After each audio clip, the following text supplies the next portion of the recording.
ఆయన slowly right sir Srinivas sir చెప్పాలి. Slowly అంటే నెమ్మదిగా శ్వాస పీల్చుకుంటూ అతి నెమ్మదిగా శ్వాసను బయటకు వదలాలి. స్లోలీ అండ్ స్లోలీ నెమ్మదిగా శ్వాసను పీల్చుకుంటూ అతి నెమ్మదిగా శ్వాసను బయటకు వదలాలి.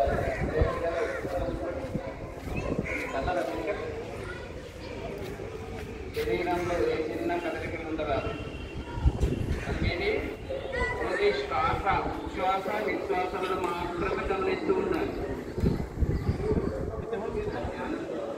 ఉచ్ఛ్వాస నిశ్వాసాలను మాత్రమే గమనిస్తూ ఉండాలి.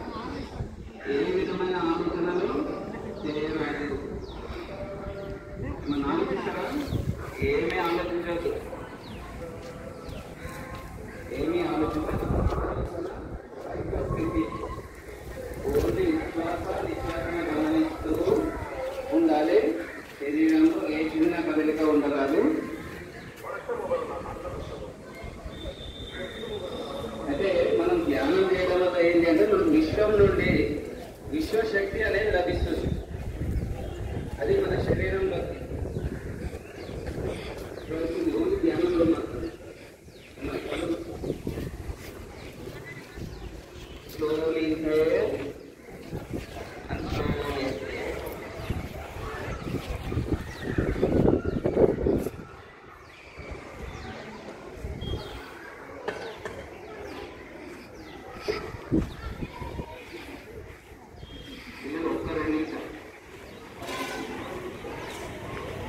ప్రతిరోజు ఉదయం సాయంత్రం 2 సార్లు ధ్యానం చేయాలి.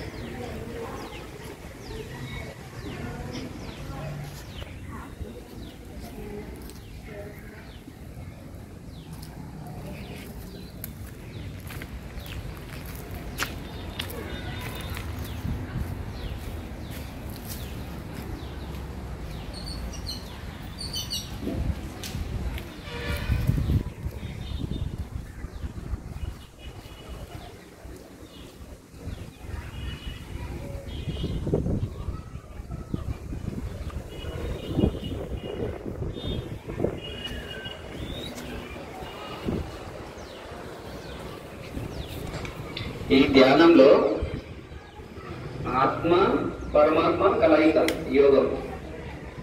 ఓకేనా? మనమంతా ఎవరు? మనమంతా పరమాత్మ బిడ్డలం. ఓకేనా? పైన ఎవరు? పైన పరమాత్మ, మనం ఆత్మ. 2 కనుబొమ్మల మధ్య ప్రాంతం దృక్కుటి స్థానం. మనమందరం బొట్టు పెట్టుకుంటాం కదా, ఇక్కడ 2 కనుబొమ్మల మధ్య ప్రాంతం దృక్కుటి స్థానం. ఆ స్థానం ఏంటి అంటే ఆత్మ కొలవై ఉండే ప్రదేశం. దాన్ని గమనించండి మీరందరూ. ఎప్పుడైతే ఆలోచన రహిత స్థితి వస్తుందో అప్పుడు మన శరీరంలోకి విశ్వం నుండి విశ్వశక్తి అనేది ప్రవహిస్తుంది. ఆ విశ్వశక్తి మనకు చిన్న చిన్న పనులు చేసుకోవడం కానీ, చదువుకోవడం కానీ, ఇవన్నీ పనులకు దోహదపడుతుంది అన్నట్టు. ఎప్పుడైతే విశ్వశక్తి ఉంటుందో అప్పుడు మన శరీరంలో ఏ విధమైన రోగాలు అనేటివి రావు. ఓకేనా? ప్రతిరోజు మనం నిద్రపోతాం కదా, నిద్రలో కూడా ఏంటి అంటే కళలు వస్తాయి, అవన్నీ ఉంటాయి. ఎప్పుడైతే నిద్రలో కూడా ఆలోచన రహిత స్థితి ఉంటుంది అప్పుడు విశ్వశక్తి ప్రవహిస్తుంది. నిద్రలో కంటే ధ్యానంలో ఎక్కువ రేట్లో శక్తిని గ్రహిస్తాం మనం.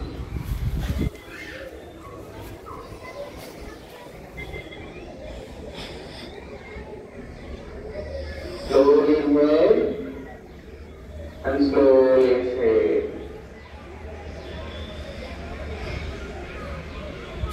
కళ్ళు మూసుకోవాలి.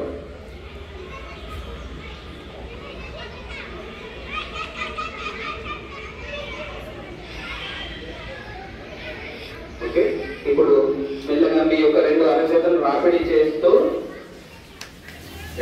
కళ్ళు తెరవద్దు, మీ యొక్క 2 అరచేతులను రాపిడి చేస్తూ వేరే విషయం కళ్ళకు సమస్య చెప్పని మొట్టమొదటగా మీ యొక్క అరచేతులను చూసుకోవాలి. అదేదైతే మన శక్తి వచ్చిందో మన అరచేతుల నుండి మన శరీరంలో ప్రవహిస్తుంది కాబట్టి పక్క వల్ల చూడొద్దు, మీ అరచేతులను మీరు చూసుకోవాలి.